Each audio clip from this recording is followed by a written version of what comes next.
ታሪካችን የሚጀምረው በጣሊያን ዋና ከተማ ሮም ውስጥ በሚገኘው ታዋቂ የካስትል ሳንታንጀሎ ሙዚየም ውስጥ ነው። በዚህ ሙዚየም ውስጥ ከሶስቱ የክሊዮፓትራ እንቁላሎች መካከል የመጀመሪያው ለእይታ ተቀምጧል። የኤፍቢአይ ልዩ የወንጀል ተንታኝና ፕሮፋይለር የሆነው ጆን ሃርትሊ ከኢንተርፖል መርማሪዋ ኢንስፔክተር ዳስ ጋር በመሆን ወደ ሙዚየሙ በመሄድ የሙዚየሙን ዳይሬክተር ማነጋገር ይጀምራሉ። ጆን ሃርትሊ ሙዚየሙ በአስቸኳይ እንዲዘጋና እንቁላሉ እንዲጠበቅም ይጠይቃል። ምክንያቱም የዓለማችን ታዋቂ የጥበብ ውጤቶች ሌባ የሆነው ኖላን ቡዝ ዛሬ ይህንን እንቁላል ሊሰርቅ እንደሆነ ጥብቅ መረጃ ደርሶታል። የሙዚየሙ ዳይሬክተር ግን ይህንን አያምንም። የዓለማችን ቁጥር 1 ሌባ የተባለችው ቢሾፕ እንኳ ተራ ተረት ነች ብሎም ያምናልና። ነገር ግን ጆን ሃርትሊ የሙዚየሙን የሙቀት መቆጣጠሪያ ካሜራዎች እንዲያሳዩት ይጠይቃል። እውነተኛው እንቁላል ከ18 ካራት ወርቅ የተሰራ በመሆኑ የክፍሉን ሙቀት ማንጸባረቅና በካሜራው ላይ ቀይ ሆኖ መታየት ነበረበት። ነገር ግን በካሜራው ላይ ሰማያዊ ሆኖም ይታያል። ይህ ማለት በአሁኑ ሰዓት በሙዚየም ውስጥ ያለው እንቁላል የውሸት ነው ማለት ነው ይላቸዋል። ጆን ሃርትሊ ወዲያውኑ ወደ እንቁላሉ በመሄድ የሶዶ ውሃ በማፍሰስ እንቁላሉ ከተራ ፕላስቲክ የተሰራ መሆኑንም ያረጋግጥላቸዋል። ሙዚየሙ ወዲያውኑ ይታገዳል፣ በሩ ይዘጋል። ነገር ግን ኖላን ቡዝ አስቀድሞ እውነተኛውን እንቁላል ይዞ በሰራተኛ ልብስ በመለወጥ ለማምለጥ እየሞከረ ነበር። እጅግ አስደናቂና ውጥረት የነገሰበት የሩጫ ፊልሚያ በሙዚየሙ ጣራና ስካይፎልዲንግ ላይ ይደረጋል። ኖላን ቡዝ እጅግ በረቀቀ መንገድ የሙዚየሙን ጥበቃዎችና ጆንን እያታለለ ከሙዚየሙ ይወጣል። ከዛም በሞተር ሳይክል አምልጦ ይጠፋቸዋል። ይህ በእንዲህ እንዳለ ጆን ሃርትሊ የኖላን ቡዝ ባህሪ አኗኗር ለዓመታት ሲያጠና ስለነበረ የት ሊደበቅ እንደሚችልም ያውቃል።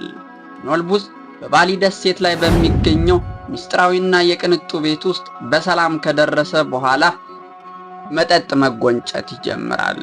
ነገር ግን እንዳሰበው አልሆነም። ከኋላው አንዳች ድምፅ ይሰማል። ዞር ሲልም ጆን ሃርትሊ ነበር። ጆን ሃርትሊም ከኢንተርፖል ፖሊሶች ጋር በመሆን ይይዙታል። ኖላን ቡዝም በቁጥጥር ስር ውሎ እንቁላሉን በጆን ሃርትሊ እጅ ይገባል። ነገር ግን ታሪካችን እዚህ ላይ አያበቃም።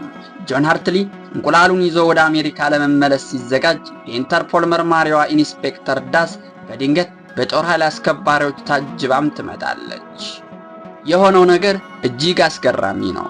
ጆን ሃርትሊ በሮም ከተማ የነበረውን እንቁላል ሰርቆ በስሙ በተከፈተ የስዊዝ ባንክ አካውንት ውስጥ $8 ሚሊዮን ገቢ እንዳደረገ የሚያሳይ መረጃ ተገኝቷልና ጆን ሃርትሊ እኔ አልሰረኩም በቢሾፕ ተሸውጃለሁ ብሎ ቢጮህም የሚሰማው አላገኘም።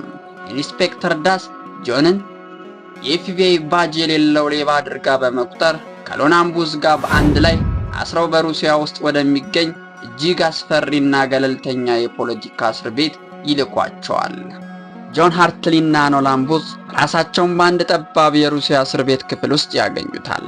ኖላን ቡዝ ጆን ሃርትሊን እያሾፈበት የመጀመሪያው ገጽ የወንጀል ሕግ የማርክህን እምነት ሳታገኝ ማታለል አትችልም በማለት ይሳለቅበታል። ጆን ሃርትሊ ግን በንዴት እየተቃጠለ ይህ ሁሉ የቢሾፕ ሥራ መሆኑንም ይረዳል። ቢሾፕ በአንድ ድንጋይ ሁለት ወፎችን መታች ማለት አይደለ? አንደኛ ዋና ተቀናቃኟን ኖላን ቡዝን እና እሷን ሲያሳድድ የነበረው መርማሪ ጆን ሃርትሊን በአንድ ላይ ወደ እስር ቤት ከተተቻቸው።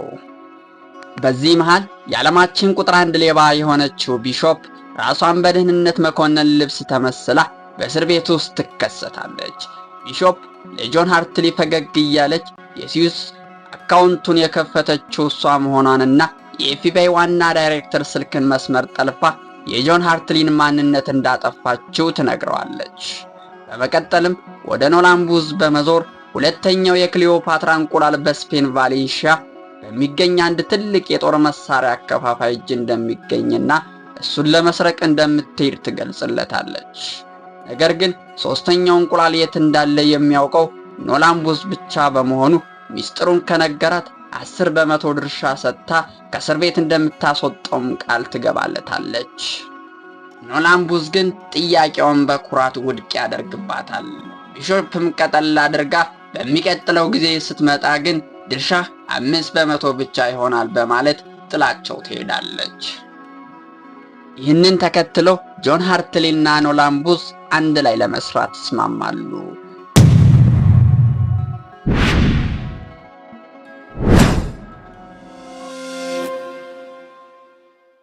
Subscribe to my channel.